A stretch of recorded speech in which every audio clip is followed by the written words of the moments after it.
What is up, YouTube? It's your boy, The Walk 71, replace that with a 4, and I'm here with another video for you all. This one being my WWE Elimination Chamber review. Overall, this pay-per-view was not hitting. There were certain matches that, were interesting, especially the first match of the night that wasn't on the pre-show. The match between Bryan and Gulag. That's probably my match of the night, honestly, because that match was just amazing. It slapped on every cylinder. It was great, but then it was like the other matches kind of just bored me to death. And honestly, I was just kind of like, pay-per-view wasn't all that. And especially if this is the last pay-per-view before Mania, it's kind of like, wow, it's kind of a disappointment, but at the same time, it's like, whatever. But, I mean, it's not like it was really any huge hype behind it because there was no major title defended on the show because, the main world champions in WWE are part-timers, so they don't show up for pay-per-views like this because, this is what Vince thinks is it. And then none of the women's titles were defended either, so it was just like, this honestly just felt like a special episode of Raw, maybe, I guess, if that makes any sense. But let me not spend more time than I already should reviewing the show. So we had on the pre-show a quick squash match between the Viking Raiders and Kurt Hawkins. The Viking Raiders versus Kurt Hawkins and Zack Ryder. It wasn't a match. It was literally a squash. I don't even remember them getting offense on the Viking Raiders. The Viking Raiders destroyed them. Zack Ryder got tossed into Kurt Hawkins and hit a Rough Rider on Kurt Hawkins, and then they hit the Viking Experience and won the match. That was pretty much it. They're just trying to build their momentum, I guess, and, try to build up, I guess, this matchup we're going to see in the near future between the Viking Raiders and the Authors of Pain. Should be for the Raw Tag Team Championships, but we can't all get what we want. It's just a match that existed, honestly.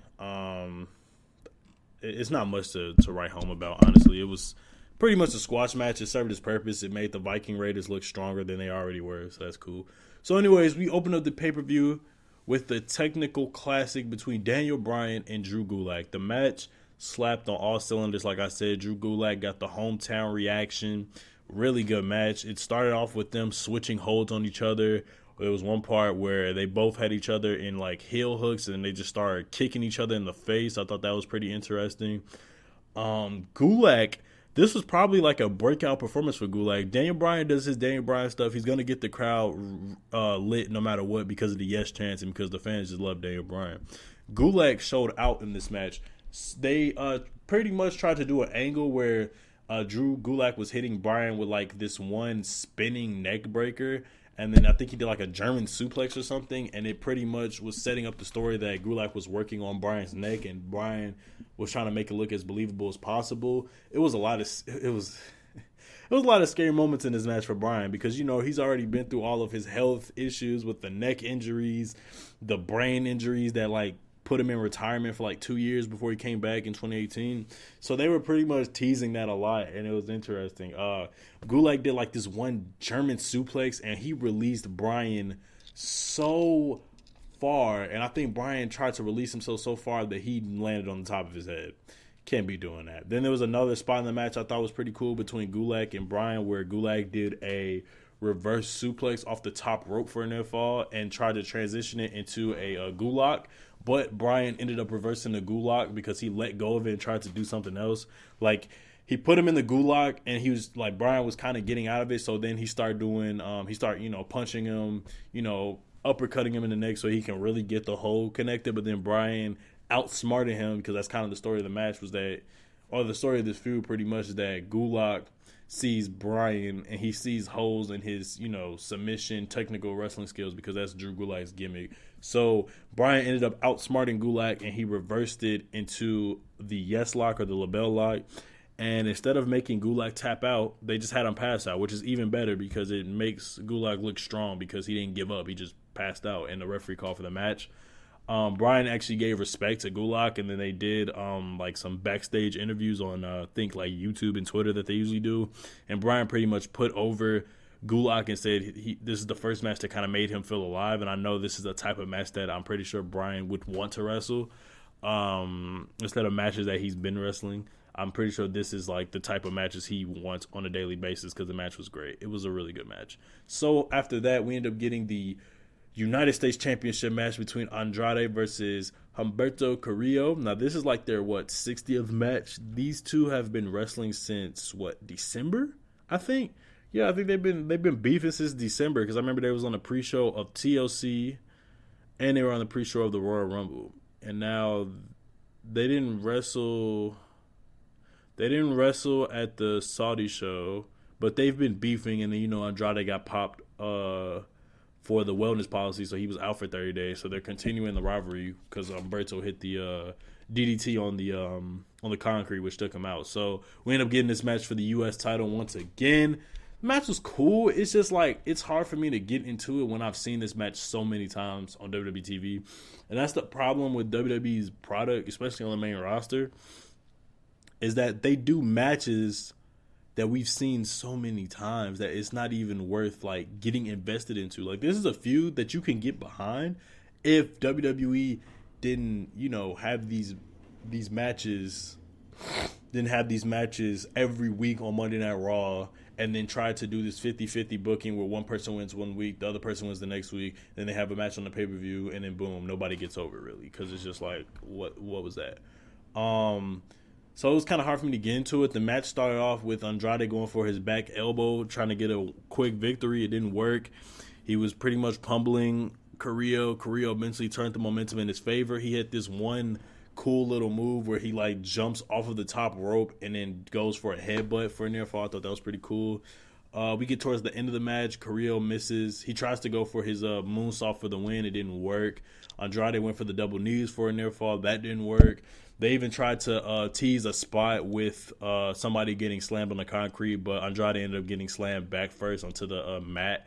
So we get towards the end of the match, and basically both men are trading different versions of roll-ups and whatnot until Andrade gets a roll-up, and then he holds Carrillo's tights for the 1-2-3, and he ends up retaining. He retains the U.S. title. And honestly, I see them still going at it till WrestleMania. I see Carrillo getting another title match, or I see them doing a fatal four-way for the U.S. title between Carrillo, Mysterio, Garza, and Andrade, and then that'll be Carrillo finally win the title after 70 opportunities and losing all of them. He's gonna finally get the one that he's always wanted. So that's that. After that, we got the first of the 2 Elimination Chamber matches. We have the Tag Team Elimination Chamber match. WWE Tag Team Championships are being defended. WWE SmackDown Tag Team Championships are being defended by the champions Miz and John Morrison, The New Day, The Usos, Heavy Machinery, Lucha House Party, Dolph Ziggler, and Robert Roode. Last time we had a Tag Team Elimination Chamber match was in 2015. Yeah, 2015, because I think that had the main event of Dean versus Seth, and it had that god awful Elimination Chamber match. Well, both of them were pretty bad, but the one with Ryback winning for the IC title and Mark Henry's pod pretty much breaking on its own, so he just entered the match just because it looked awkward. And they had the Tag Team Elimination Chamber match at that one, and that match was kind of like a clusterfuck because it was so many people. Usually an Elimination Chamber match is 6 people. Because it's a tag team, it's going to be 2 for each, each position. So it's 12 people. And it only gets crazier after that. So pretty much the match starts with New Day and the Usos, and they pretty much just hit different moves on each other. Pretty much led to nothing. Lucha House Party into the match. They start doing stuff, doing hurricanranas off of cages, off of the pods and everything. Everybody's doing all types of crazy springboards. We get to a part in the match where Grand Metalik hits a senton on the New Day and Lince Dorado hits a crossbody. So that was pretty interesting. Then after that, that was off of the pod to the floor. And I'm going to talk about this structure of the Elimination Chamber after the match. So after that, Miz and Morrison enter the match. Then, a bunch of stuff happens. We get the double stomp neck breaker from Miz and Morrison. It was pretty much nothing going on. There was a spot in the match that was actually pretty interesting where Lince Dorado climbed on top of the center of the cage and did like a shooting star press onto everybody. And I thought that was amazing. That was actually pretty cool. That was probably my favorite part of the match. So after that, Heavy Machinery enters. They do their stuff. They take out everybody pretty much. Then eventually they hit the trash compactor on Grand Metalik, and that eliminates the Lucha House Party. So then once after that, Dolph Ziggler and John Morrison enter the match. And pretty much they're trying to build up this whole thing between Otis and Dolph Ziggler because of the whole Mandy situation. So Otis, gets involved. They do stuff. Tucker does a swanton bomb off of the pod onto the New Day and the Usos on the floor. Then that takes them out. And then Otis pretty much tries to take out Rude and Ziggler, but it didn't work in his favor because there was a point in the match where he tried to run, I guess, one of them over. And Dolph Ziggler moved out the way, and Otis pretty much ran through the chamber door and he ran through the chamber door all the way to the outside and landed on the floor. The man pretty much died. And the crowd was chanting, "This is awesome," even though the match was kind of boring. I thought that was pretty interesting. I don't think I've ever seen that before, where somebody, like, I've seen people crash and burn through the plexiglass, through the Elimination Chamber cage, but I never seen them go through it and then go through the other part and end up on the outside. So after that, Tucker has a moment where he's upset because he sees his man is knocked out. So then he just starts taking out everybody, but it didn't work too well because he eventually got hit with a super kick and a glorious DDT from Bobby Roode, and then ended up being eliminated. So after that, it came down to Ziggler and Roode, New Day, Miz and Morrison, and the Usos.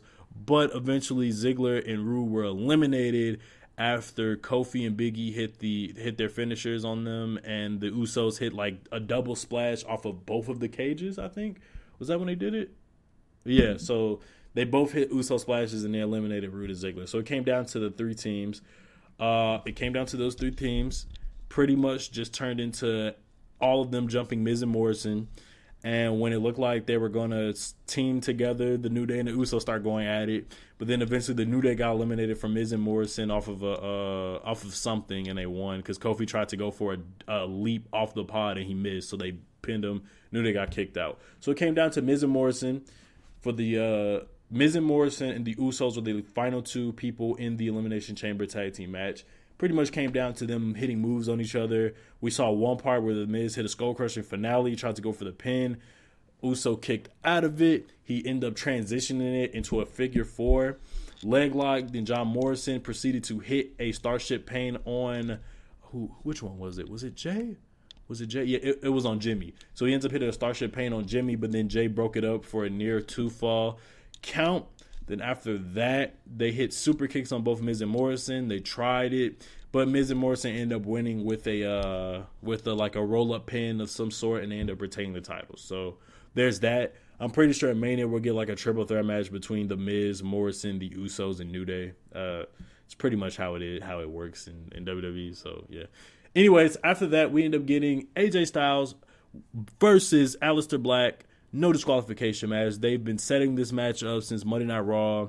You know, the OC pretty much attacked Alistair Black backstage. And then I think last week on the Go Home show, they pretty much attacked Alistair Black. And they made him pretty much do 3 matches. He ended up beating Carl Anderson. Luke Gallows jumped him. Luke Gallows and Carlson jumped him, I believe, and got like a DQ win. And then AJ Styles beat him. And then you also have to include the part where Undertaker chokeslam AJ and destroyed the OC at the Saudi show, so you know that that's going to be a part of the match. So pretty much the match was cool. AJ Styles ended up switching momentum when he started working on Alistair Black's leg. He started attacking it with the kendo stick, all types of stuff. Alistair Black hit like a running knee on AJ Styles, sending him to the outside. That was a pretty interesting part of the match. We get to another part where the table gets involved because they're in Philly. Somebody has to go through a table pretty much. And that's what happened. Alistair Black went for a Meteora off of the announce table onto AJ Styles through another table they had set up. So we get towards the end of the match. AJ actually looked like he was about to set up for a tombstone, but Alistair Black got out of it. Then the OC got involved in the match.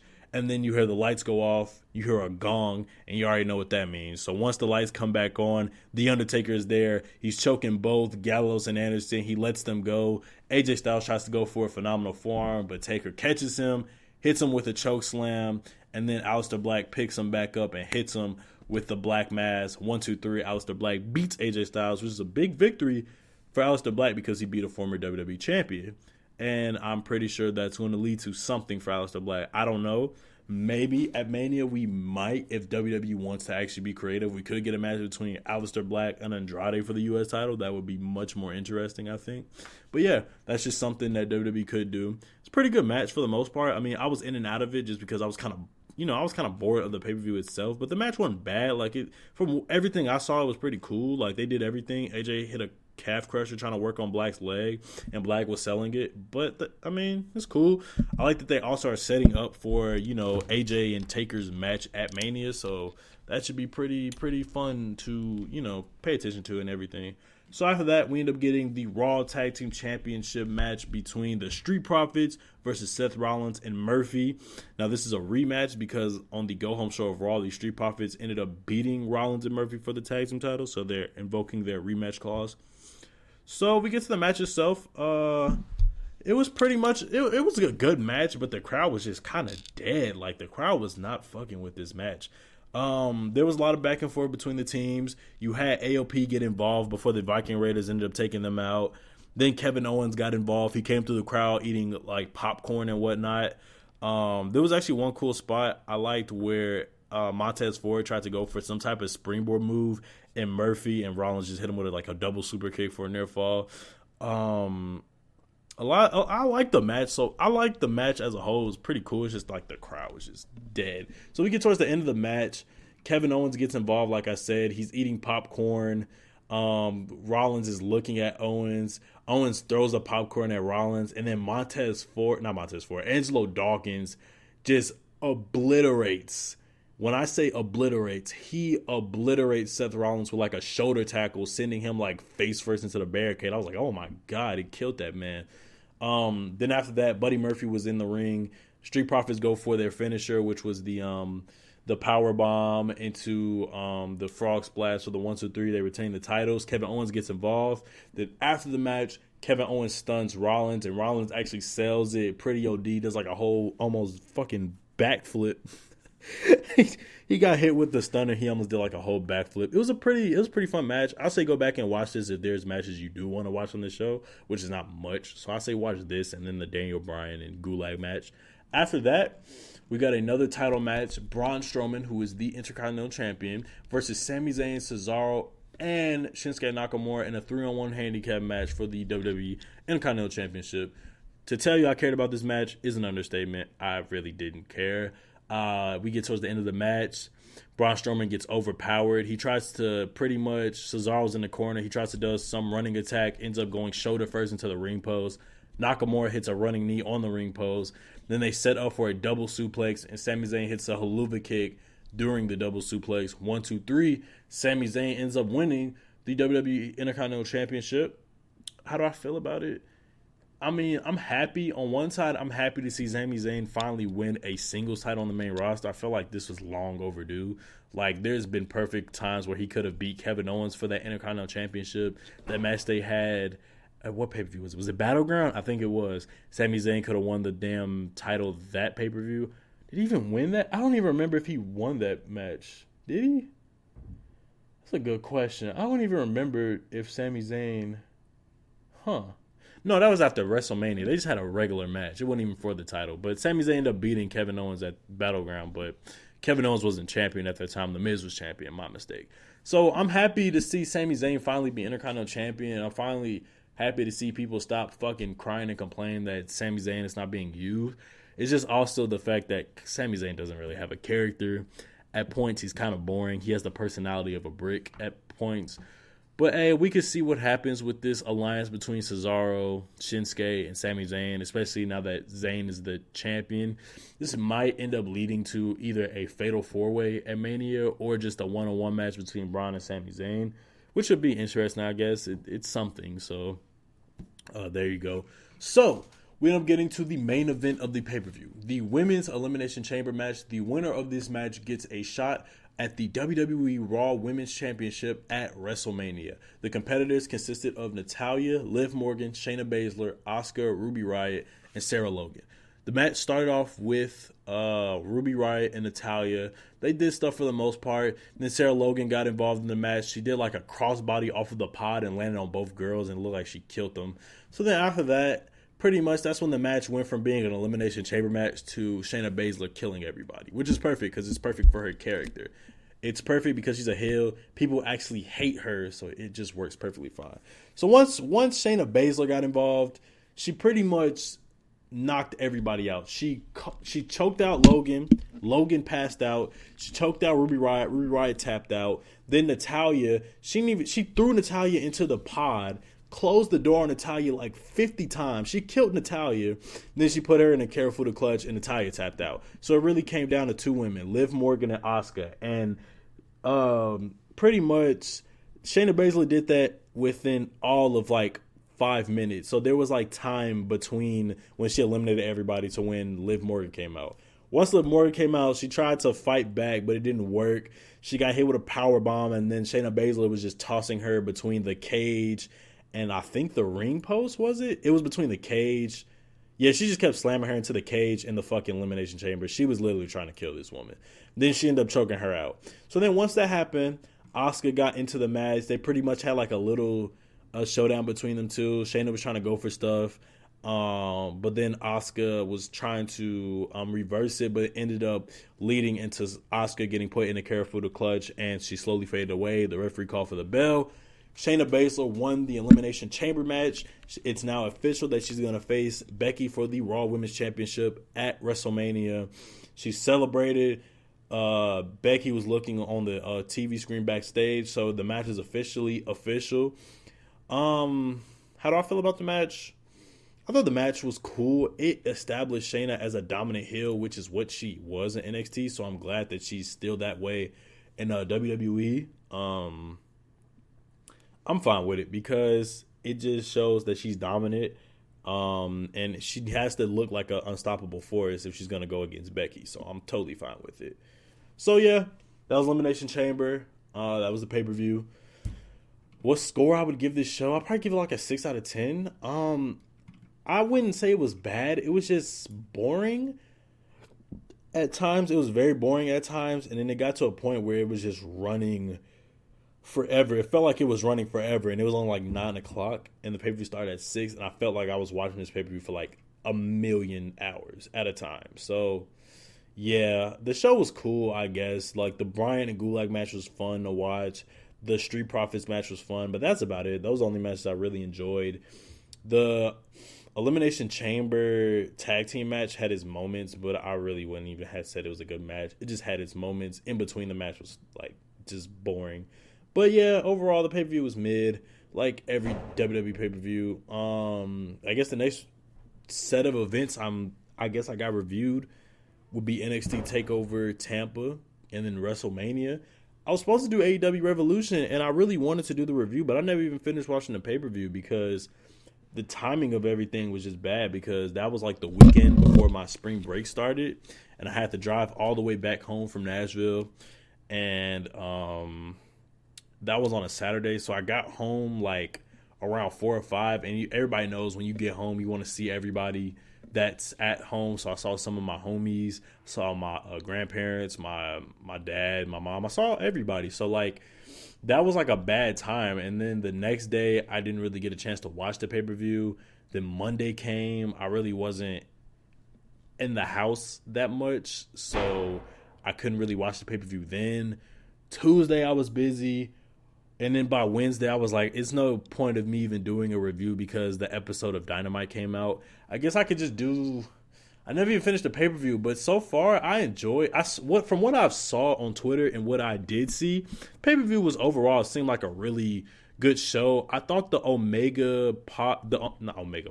I thought the Hangman Omega versus Young Bucks tag team match was excellent. It was probably my favorite Young Buck match since their match they had with the Golden Lovers at that New Japan America show. Still my favorite Young Bucks match. This is actually a really good match. They actually put storytelling in a Young Bucks match, which is something they never do. And my problem with fans. They're automatically acting like the Young Bucks have been telling stories for years, but no, they do it every now and then. Like Matt Jackson was selling that whole back injury he got at Wrestle Kingdom, and he's still selling it now. That's the only time the Young Bucks actually tell stories. So I actually liked it. You had points where the Young Bucks actually like kind of turned, I wouldn't say turned heel. They did heel tendencies, and they would, do what they do best, which is double team motherfuckers. And they took out Adam Page, took out Kenny Omega. My only critique of that match was that there was a point where they hit Omega with like a double super kick, and then they hit him with a golden knee, kind of like a wink to their match from the New Japan show. And then Kenny Omega kicked out at one. I was like, come on, son.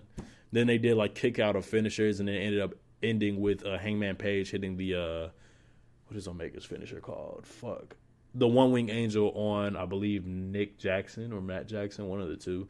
And they won and retained the titles. But yeah, overall, Elimination Chamber wasn't that good. It was mid. AEW Evolution was cool. I just wish I could do a review. But honestly, everybody knows what happens. Moxley won the title. Yeah. Orange Cassidy showed out, which I'm glad he did because I've been rocking with Orange Cassidy before AEW. So it's pretty cool to actually see him be used. But yeah, overall, yeah. I got Mania coming up. NXT Mania weekend. So basically the NXT show, Mania. I don't think there's any other like major wrestling shows going on during that weekend. You got a bunch of other like, indie shows and whatnot. That Joey Janela Spring Break I might actually watch just to see those Walmart dudes actually have a match. I actually want to see how that goes down. That should be interesting. But yeah, like, comment, favorite, subscribe. Just do to follow me on all of my, what the fuck? I fucked up my own thing. Like, comment, favorite, subscribe. Do what you do to support me. Follow me on all of my social media links down in the description below. That includes Twitter, Facebook page, my Instagram. I think it's my personal Instagram because I don't have like a YouTube Instagram. So my Facebook, Twitter, Instagram. What else? I guess my Twitch whenever I get back to streaming, which is probably when I like get back home for the summer. But anyway, guys, I'm out. Y'all have a good day. Peace.